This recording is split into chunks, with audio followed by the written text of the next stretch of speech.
Hello everyone, कैसे हैं आप लोग। उम्मीद करता हूं लॉकडाउन के इस दौर में आप सभी घर पे होंगे, सेफ होंगे, सुरक्षित होंगे। मैं विक्रांत सिंह, मैं faculty of mathematics, Agrawal classes, Chandrapur, Maharashtra, JEE main and advance wing. आप सभी का इस वीडियो में स्वागत करता हूं।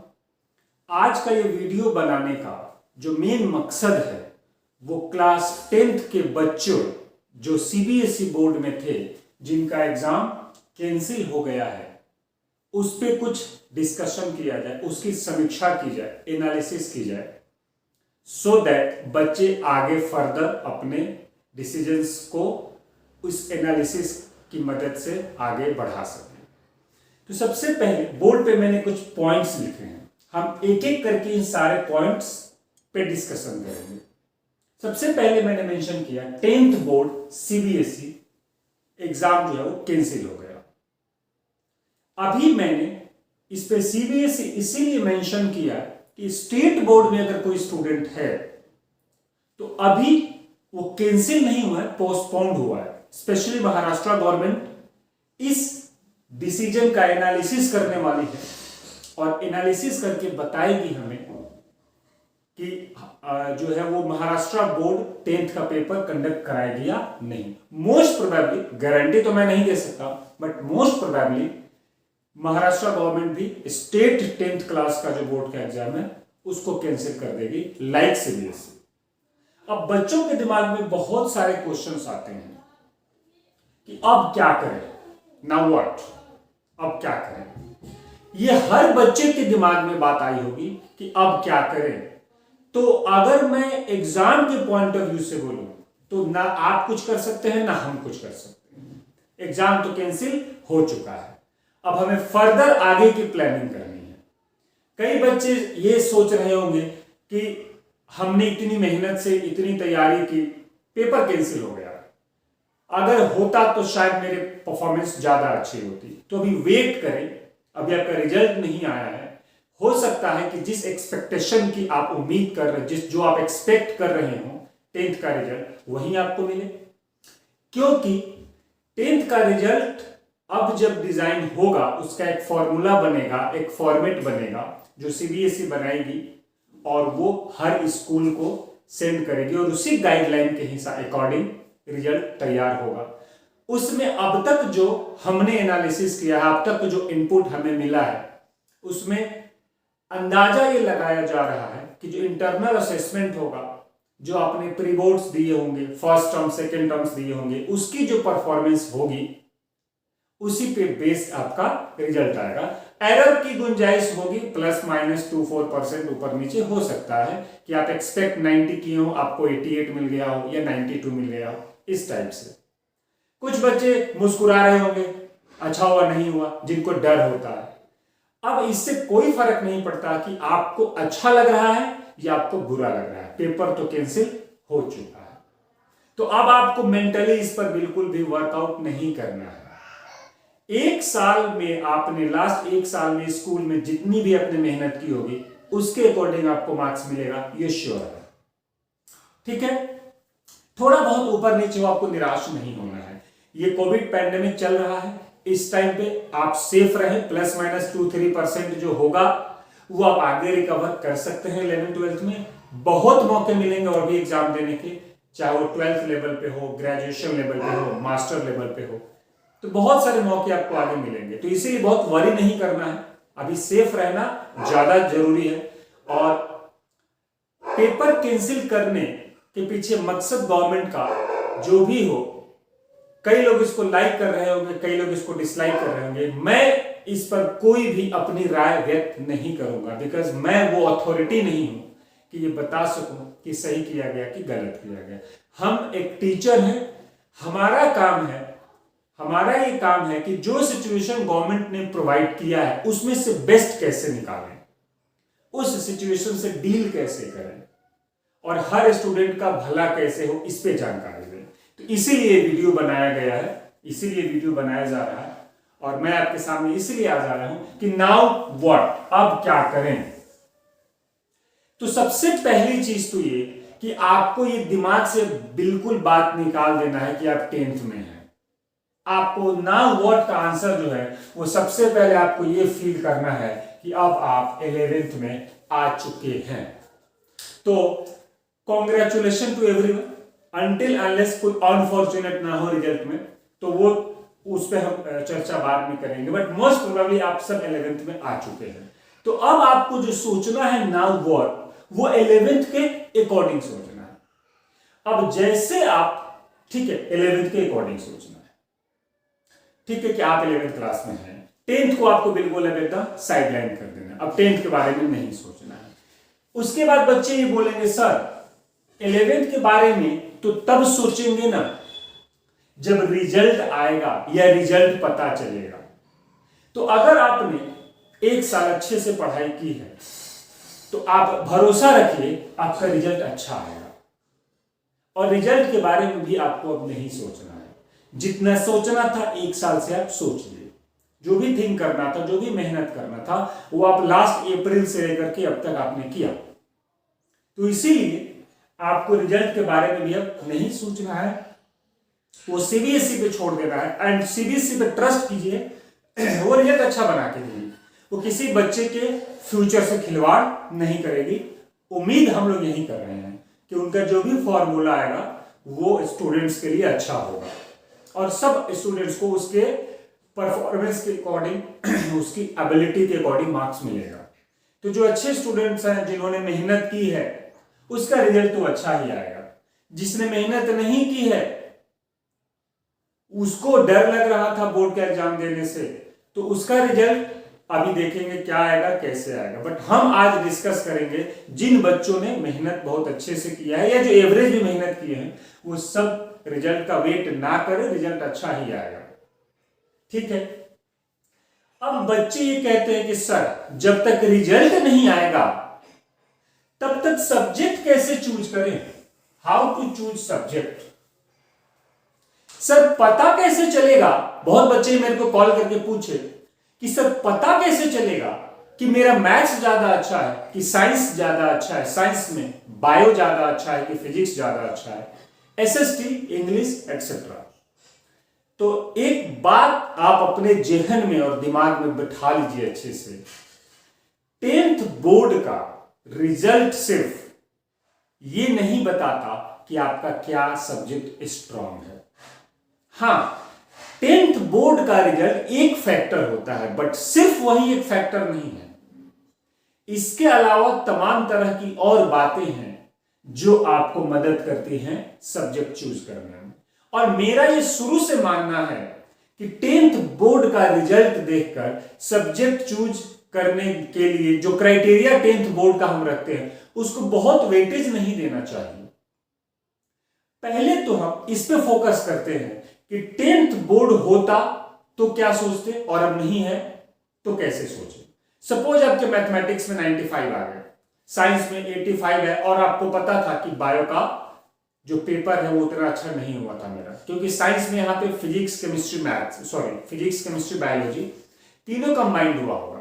तो अगर साइंस में आपके 80 to 85 मार्क्स हैं, मैथ से कम है, तो वहां भी आपको क्लासिफिकेशन करना होगा कि एग्जाम में बायो ज्यादा अच्छे से लिखा था या फिजिक्स या केमिस्ट्री।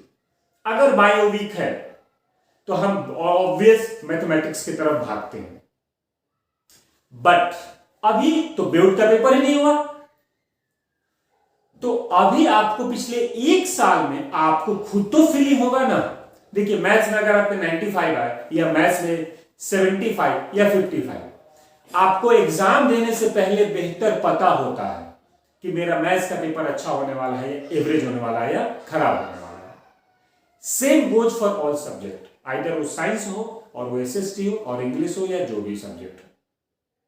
तो आप आराम से बैठ करके सेल्फ एनालिसिस करें कि पिछले एक सालों में किस सब्जेक्ट में आप ज्यादा स्ट्रांग थे, प्री बोर्ड में किस में मार्क्स अच्छे आए, बाकी जो first term second term exams होते थे उसमें मार्क्स किस में अच्छे आए, जो आप नोट्स बनाते, होमवर्क जब करते हैं, उसमें आप किस में ज्यादा अच्छे हैं।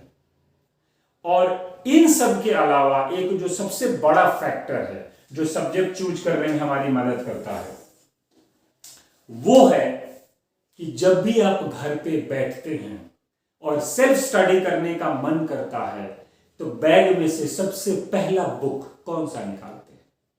मैथमेटिक्स का या साइंस का? अगर साइंस का निकालते हैं तो आपको फिजिक्स पढ़ने का मन करता है या बायोलॉजी पढ़ने का मन करता है? तो देखिए, बोर्ड के एग्जाम में कई बार बच्चों के साइंस में 90 प्लस, मैथ्स में 90 प्लस, एसएसटी में 90 प्लस, सब में 90 प्लस होते हैं। अब वो कंफ्यूज हो जाते हैं कि सर मेरे तो सब में अच्छे मार्क्स हैं, अब मैं क्या करूं? बायो भी अच्छा गया था मेरा, मैथ्स भी अच्छा गया था। कुछ बच्चे हैं जिनका तीनों में एवरेज होता है 70 के आसपास। वो बोलते सर मेरा मैथ्स भी एवरेज, बायो भी एवरेज, अब क्या करूं? तो मैं आपको बता दूं, बहुत कम ऐसे बच्चे होंगे जिनका साइंस में 70-60 का मार्क्स होगा और मैथ्स में 95 होगा।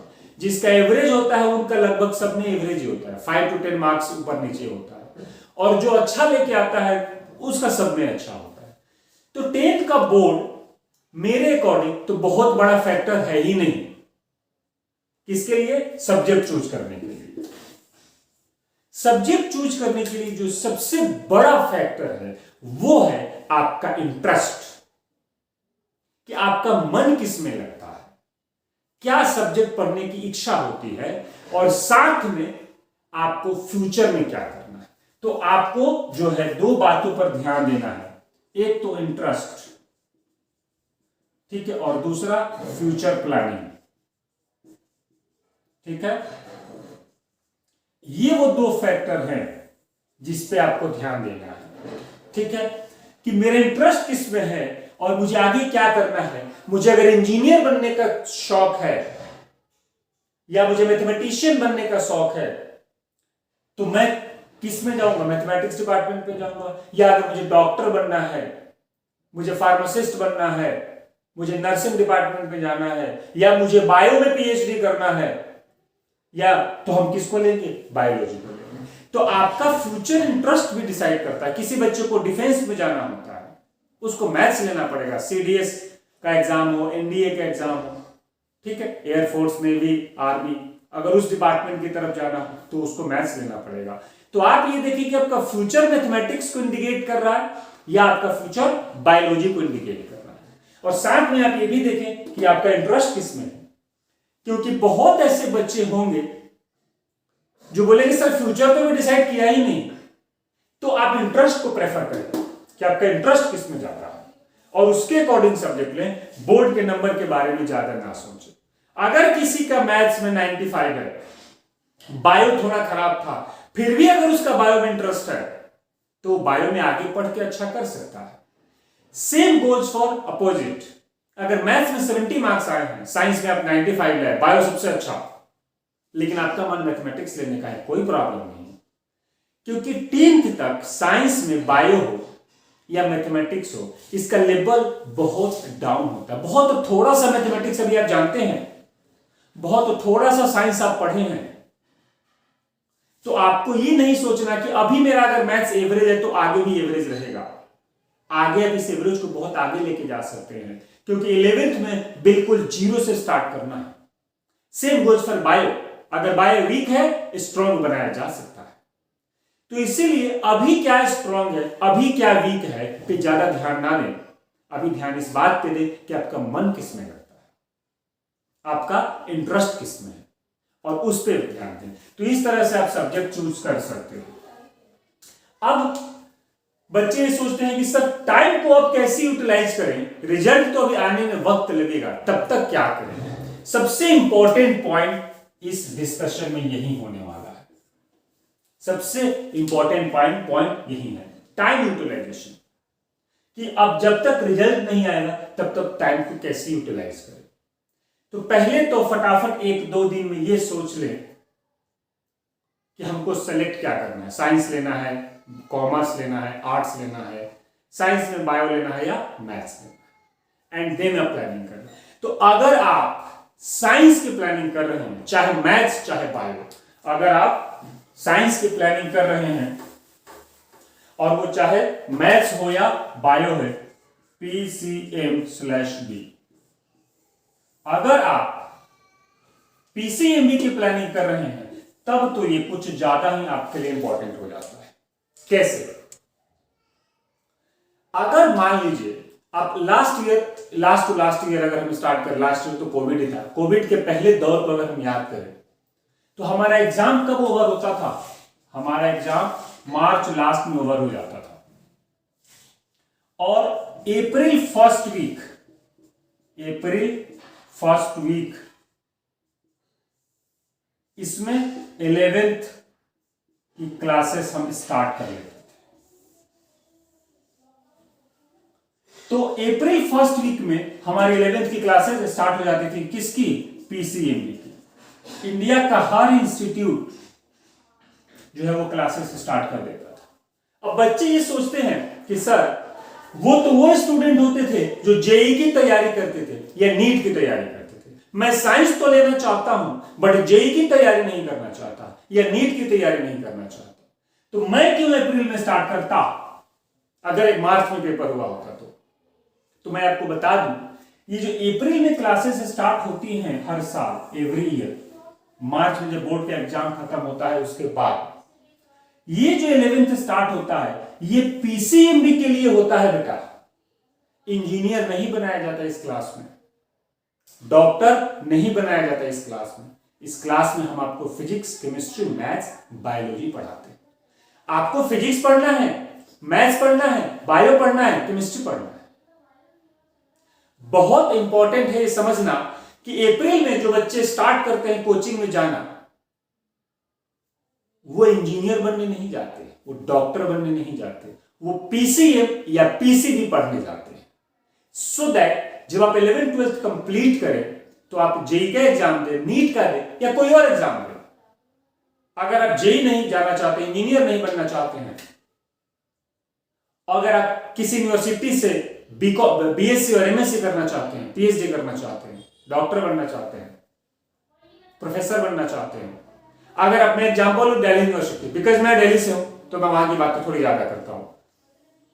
दिल्ली यूनिवर्सिटी में जो अच्छे कॉलेजेस हैं 95%, 96%, 94% कट ऑफ जाता है, 97% कट ऑफ जाता है।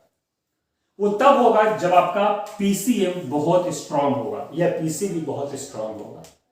तो आप अपने लाइफ में जेई का एग्जाम दें या ना दें, अगर ग्रेजुएशन में बहुत अच्छा करना है, अच्छी यूनिवर्सिटीज में जाना है, चाहे वो बीटेक हो, चाहे वो एमबीबीएस हो, चाहे वो बीएससी हो, तो आपको 11th-12th में पीसीएम और पीसीबी बहुत स्ट्रांग करना होगा। तो आप जितनी जल्दी स्टार्ट करेंगे उतना ही अच्छा होगा। तो जितने भी अच्छे स्टूडेंट हैं वो सारे अप्रैल में स्टार्ट कर देते थे और उनका रिजल्ट हमेशा 12th में अच्छा आता था। क्योंकि अगर आप अप्रैल में स्टार्ट करके अगर आप रिजल्ट का वेट करते तो रिजल्ट मई लास्ट वीक में आता है, तो जून में अगर आप स्टार्ट करते हैं, बहुत बच्चे करते भी हैं जून में, बहुत बच्चे अप्रैल की जगह जून में स्टार्ट करते हैं। तो अगर अप्रैल की जगह आप जून में स्टार्ट करते हैं, आपके 2 मंथ का लॉस होता है, 60 डेज का लॉस होता है। और वो 60 डेज बोर्ड के एग्जाम पे बहुत भारी पड़ जाता है, कॉम्पिटिटिव एग्जाम पे बहुत भारी पड़ जाता है। तो इसीलिए आपको जेई की तैयारी करनी हो चाहे नहीं हो, बच्चे को एग्जाम ओवर होते ही विद इन 1 वीक पीसीएम या पीसीबी पढ़ना स्टार्ट कर देना चाहिए। अब ये तो बिफोर कोविड सिचुएशन था कि मार्च में एग्जाम होता था, अप्रैल में हम स्टार्ट कर देते थे। अभी कोविड में क्या हुआ, अगर मान लीजिए कि आपका बोर्ड का एग्जाम होता, आखिरी पेपर अप्रॉक्स 2 जून के आसपास होना था, शायद मैथमेटिक्स से था। अब आपका जो 11th स्टार्टअप करते 10th जून के आसपास करते, कब? 2021 में।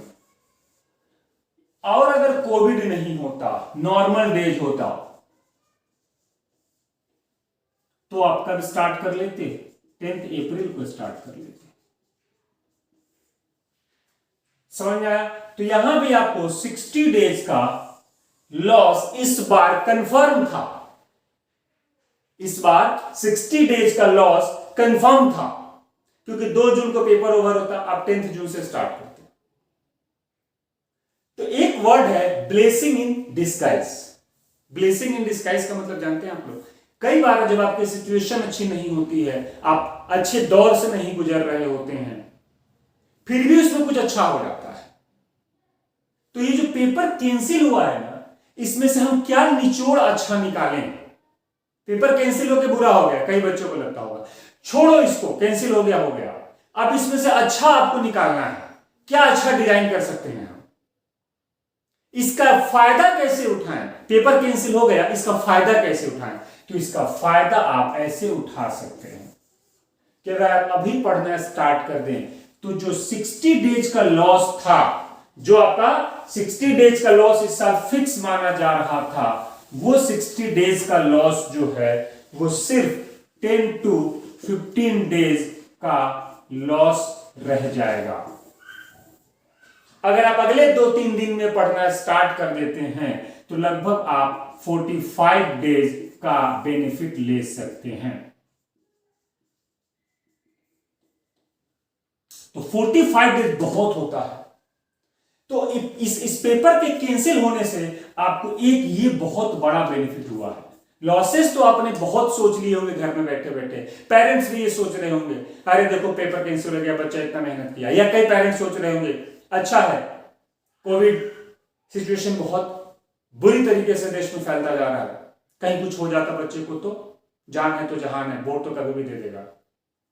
तो हम ऐसे सोचे या हम सोचे कि हमारा लॉस हो गया, कोई फायदा नहीं है, तो इसलिए सोचे ही नहीं। हमारा फोकस कहां होना चाहिए? इस पर होना चाहिए कि जो भी ये काम हुआ है इसकी वजह से हमें 45 डेज का बेनिफिट मिल गया है। अब हमको 10th के बारे में नहीं सोचना, जो 10 जून को स्टार्ट करने वाले थे हम 11th का बैच, वो बैच अब हम अगले 2-3 दिन में स्टार्ट करेंगे, और अगले 2-3 दिन यानी कि 25 अप्रैल 26 अप्रैल से स्टार्ट करेंगे। हमको 45 डेज का बेनिफिट मिल रहा है। ये 45 डेज हम बोर्ड में लगाते हैं भी, अब हम कहां लगाएंगे? 11th के प्रिपरेशन में। तो 2 साल बाद जब आप 12th का एग्जाम देंगे और बोर्ड का एग्जाम हो या उस टाइम पे जो कॉम्पिटिटिव एग्जाम्स हो, उसमें ये 45 डेज बहुत बड़ा रोल प्ले करने वाला है। तो डेली सुबह शाम कोविड का डेटा ना देखते हुए आप अपने 11th पे ध्यान लगाएं कि मुझे ये 45 डेज का वरदान मिला है। किसकी वजह से? कैंसिल होने की वजह से। इससे नुकसान हुआ होगा, हो सकता है, इससे परेशानी हुई होगी, इससे सब्जेक्ट चूज करने के लिए उलझने आई होंगी आपकी लाइफ में, बट इसका सबसे बड़ा बेनिफिट क्या मिला? इसका सबसे बड़ा बेनिफिट मिला आपको 45 डेज। इसको यूटिलाइज करना है, ठीक है? तो लॉकडाउन सिचुएशन है, तो टाइम यूटिलाइजेशन का मतलब कि अब आपको बिल्कुल 10th भुला करके सीधा 11th पे फोकस करना है, और आपको जो 40-45 दिन, ये 40 to 45 डेज जो बोर्ड में लगने वाले थे, साइड करके उसको सीधा 11th में शिफ्ट होना है, ताकि हर साल जो बच्चे 10th अप्रैल को स्टार्ट कर दे रहे थे 11th, आपका भी 25-26 अप्रैल को स्टार्ट हो जाएगा, लॉस नहीं होगा। तो ये जो लेट बोर्ड एग्जाम हो रहा था, तो इससे कई बच्चे ये सोच रहे थे कि इस बार तो बोर्ड का एग्जाम लेट हो रहा है, 11th की क्लास में बहुत कम समय मिलेगा। पहले तो अप्रैल से भैया लोग हमारे स्टार्ट कर देते थे, हम जून से स्टार्ट करेंगे। ये फायदा आपको हो गया। तो आपको ध्यान किस पे देना है अब कि हम इस टाइम को कैसे यूटिलाइज करें रिजल्ट से पहले। आप अभी से डिसाइड कर लें क्या सब्जेक्ट लेना है, पढ़ना स्टार्ट कर दें। फिर मन में ये भी सवाल आता है कि सब्जेक्ट मिलेगा नहीं मिलेगा, क्या होगा क्या नहीं होगा। तो अगर किसी को पीसीएम या पीसीबी मिलने में परेशानी हो रही हो, उसका भी सॉल्यूशन मैं लास्ट में बताऊंगा, उसके लिए हम कुछ कर सकते हैं। अब नेक्स्ट पॉइंट मैंने मेंशन किया है, लॉकडाउन सिचुएशन में हर जगह ऑनलाइन क्लासेस एक ऑप्शन है, बट लास्ट ईयर इंस्टीट्यूट पूरा 1 साल ऑनलाइन चला था। इस बार उम्मीद है, गारंटी तो नहीं दे सकते, बट उम्मीद है कि ये 1 ईयर तो नहीं चलेगा, 2-3 मंथ्स 4 मंथ्स, उसके बाद वापस फिर से ऑफलाइन क्लासेस स्टार्ट होंगी। उसके बहुत सारे पहलू हैं। गवर्नमेंट को थोड़ा आइडिया है कि लास्ट 1 ईयर हमने क्या किया था, इस बार हम क्या अच्छा कर सकते हैं। वैक्सीन का बैकअप है हमारे पास, ठीक है, वैक्सीन है, लोग भी अवेयर हैं। तो मुझे और एक और बात है कि जब किसी भी महामारी का आप हिस्ट्री उठाएंगे तो फर्स्ट वेव के बाद जो सेकेंड वेव आता है वो फर्स्ट से ज्यादा खतरनाक और ज्यादा इफेक्टिव स्पीड में आता है। लेकिन वो वापस भी उसी स्पीड में चला जाता है। तो अगर उस पैटर्न को फॉलो करें तो हो सकता है कि जितनी तेजी से आया है सेकेंड वेव उतनी ही तेजी से वापस भी चला जाएगा। तो पूरा 1 साल ऑनलाइन क्लासेस चलेंगी, इसकी जो प्रोबेबिलिटी है वो बहुत कम है। आई एम श्योर, मैं गारंटी नहीं दे सकता, बट हाँ मैं आश्वस्त हूं, मैं थोड़ा सा ऑप्टिमिस्टिक हूं इस बात को लेकर के कि ये ऑनलाइन क्लासेस पूरा साल नहीं चलने वाला है। 2 मंथ 3 मंथ मैक्सिमम 4 मंथ तक जाने की उम्मीद है। फिर भी पता नहीं क्या होगा, भविष्य के गर्भ में क्या छुपा है ये भविष्य को ही मालूम होता है, हम और आप नहीं बता सकते, हम सिर्फ इंसान हैं। तो लॉकडाउन सिचुएशन में ऑनलाइन क्लासेस ऑप्शन है आपके पास फिलहाल अभी। अब आपको एडमिशन लेना है तो ये एक प्रोबेबिलिटी सोच करके लेना है कि अगर ऑनलाइन से ऑफलाइन होता है तो वहां पर हम क्या करें। सिर्फ आपको ये सोच के नहीं एडमिशन लेना है कि पूरा साल ऑनलाइन चलेगा, आपको ये सोच करके लेना है कि अगर हो सकता है पूरा 1 साल ऑनलाइन हो, या हो सकता है कि ऑनलाइन के साथ साथ हमको आखिरी के 4 to 5 मंथ्स ऑफलाइन भी मिले। तो इसको ज्यादा आपको प्रेफरेंस देना है कि 2 to 3 मंथ या 3 to 4 months online and 4 to 5 months offline, और एक सिचुएशन कंप्लीट ऑनलाइन। तो दोनों में जो ज्यादा प्रोबेबिलिटी है वो है आधे टाइम ऑनलाइन और आधे टाइम ऑफलाइन। उसके अकॉर्डिंग आपको प्लान करना है, क्लासेस ज्वाइन करनी है। अब जो सबसे मेन बात है वो ये है कि अगर आप चंद्रपुर डिस्ट्रिक्ट के स्टूडेंट हैं तो अग्रवाल क्लासेस ही क्यों आप अग्रवाल क्लासेस में एडमिशन लेंगे, हम जरा इस पे फोकस करते हैं। तो इस पे आने से पहले मैंने यहां पर 3 वर्ड टाइप किया है, या अगर आप मेरा पहला वीडियो देखेंगे इंट्रोडक्शन वीडियो जो इसके डिस्क्रिप्शन में होगा लिंक उसका, उसमें मैंने मेंशन किया था CFE। जिसने उस वीडियो को देखा होगा उसको पता है कि इसका मतलब क्या होता है, कंटेंट, फैकल्टी और इन्वायरमेंट। मैंने शॉर्ट में लिख दिया इन्वायरमेंट, CFE। ये जो 2 चीजें हैं, जब मैं खुद 11th-12th में था, मैं बिहार से कोटा आया था पढ़ने। क्यों? क्योंकि वहां पे उस टाइम पे मेरे पास अच्छे इंस्टीट्यूट अवेलेबल नहीं थे। बट इस दौर में हर शहर में अच्छे टीचर हैं। मैं खुद आकाश इंस्टीट्यूट पढ़ाया कई साल, और अब मैं चंद्रपुर आया अग्रवाल क्लासेस में, और मेरे से तमाम टीचर जो है वो इस देश के अलग अलग शहरों में अब घूम रहे हैं और पढ़ा रहे हैं अच्छे से, ताकि एजुकेशन जो है एक शहर में केंद्रित ना रहे, चाहे वो कोटा हो, चाहे वो दिल्ली हो या नागपुर हो। एजुकेशन जो है वो छोटे छोटे कस्बों में डिस्ट्रीब्यूट हो, ताकि बच्चे का जो एनवायरमेंट पार्ट है वो सफर ना करे। अकेला रहना, हॉस्टल में खाना खाना, अकेले रहने पे फ्रीडम मिलता है। फ्रीडम जो है वो 2 धारी तलवार है, वो अच्छा भी कर सकती है, बुरा भी कर सकती है, बुरा करने के चांसेस ज्यादा है। तो एनवायरमेंट पार्ट जो है वो आपको शहर छोड़ने पे कॉम्प्रोमाइज करना पड़ जाता है, और ये जो है इस दोनों अच्छे फैक्टर को एलिमिनेट भी कर सकता है। तो अगर आप चंद्रपुर में रहते हैं, आपका एनवायरमेंट बहुत अच्छा रहेगा, घर में रहेंगे, सिचुएशन आप देख ही रहे हैं। तो अगर 4 मंथ बाद ऑफलाइन होता है, क्या आपके पेरेंट्स बाहर भेजेंगे? क्या वो कोविड से डरेंगे नहीं कि 4 मंथ बाद कंट्रोल रहेगा बट फिर भी खत्म तो नहीं होगा? तो एक अब तो ये भी फैक्टर ऐड हो गया है, जब कोविड नहीं था तब भी इंपॉर्टेंट था, तब भी बच्चे बीमार होते थे, क्योंकि हॉस्टल का खाना, बाहर का खाना अच्छा नहीं होता, दोस्त कैसे मिलेंगे, कोई देखने वाला नहीं होगा तुम पढ़ रहे हो कि नहीं, बहुत सारे फैक्टर हैं। तो कंटेंट और फैकल्टी अगर बहुत अच्छी क्वालिटी का हो तो बच्चे एनवायरमेंट को कॉम्प्रोमाइज करके बाहर चले जाते थे, कोटा चले जाते थे, क्योंकि वहां कंटेंट और फैकल्टी बहुत अच्छा था। तो अब अग्रवाल क्लासेस में वैसे ही टॉप क्लास की कंटेंट और फैकल्टी प्रोवाइड कराई जा रही है, और उसी का एक हिस्सा, उसी प्लानिंग का एक हिस्सा मैं हूं। मेरा यहां आना ही इसी प्लानिंग का हिस्सा था कि यहां चंद्रपुर में भी अच्छा कंटेंट और अच्छा फैकल्टी प्रोवाइड की जाए। कंटेंट तो आप कहीं से भी परचेज कर सकते हो अच्छा, किसी भी अच्छी पब्लिकेशन से, बट जब तक फैकल्टी अच्छी नहीं होगी, बोर्ड पे वो ढंग से पढ़ाएगी नहीं, तब तक उस कंटेंट का कुछ नहीं हो सकता। फैकल्टी अच्छी होगी, कंटेंट वो अच्छा बना ही देगी।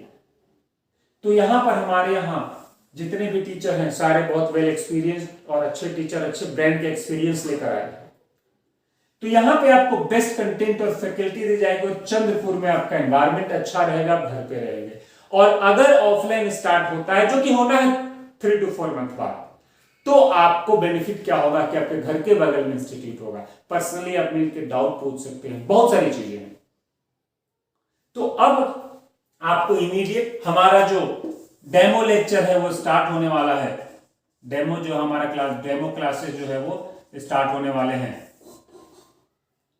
आप जाकर के हमारे ऑफिस के फोन नंबर, जो भी कांटेक्ट नंबर है, उस पर कॉल करके बात भी कर सकते हैं कि क्या है। प्रोबेबली डेट हमारा 26 अप्रैल से स्टार्ट होने वाला है।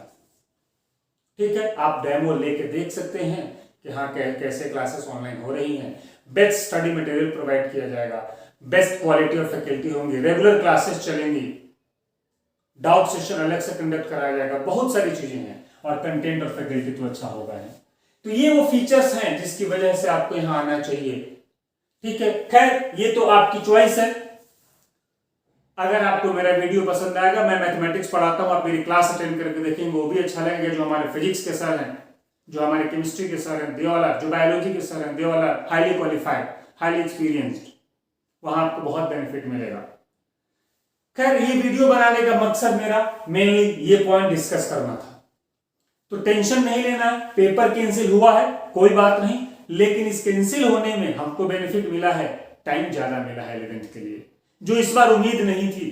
जैसे डेट शीट अनाउंस हुआ था, मैंने हर बच्चों को कहा था जो मेरी क्लास में होंगे पिछले 1-1.5 महीने में, जो 10th क्लास के बच्चे जिनसे इंटरेक्शन मेरा हुआ था, मैंने उनको कहा था कि बेटा इस बार 11th में टाइम कम मिलेगा। ये फायदा हुआ है आपको, 11th में जो टाइम कम मिलने वाला था अब वो पूरा टाइम मिलेगा। तो आपको 11th के बारे में प्लान करना है, सब्जेक्ट इंटरेस्ट के अकॉर्डिंग चूज करना है, रिजल्ट के बारे में बिल्कुल सोचना नहीं है, दिमाग से निकाल देना है। ठीक है, अभी आपको इमीडिएट क्लासेस ज्वाइन करनी है ताकि टाइम कैलकुलेशन हो सके, और ऑनलाइन प्लस ऑफलाइन प्लान करके जो है वो आपको इंस्टीट्यूट सेलेक्ट करना है कि हम 3-4 महीना ऑनलाइन के बाद, क्योंकि जेईई का बेस्ट रिजल्ट, नीट का बेस्ट रिजल्ट आप, या बोर्ड का भी बेस्ट रिजल्ट आप ऑफलाइन में दे सकते हैं, ऑनलाइन में बहुत अच्छा आप नहीं दे सकते। ये आपको भी पता है 1 साल में पढ़ के, और हमें भी पता है 1 साल में पढ़ के।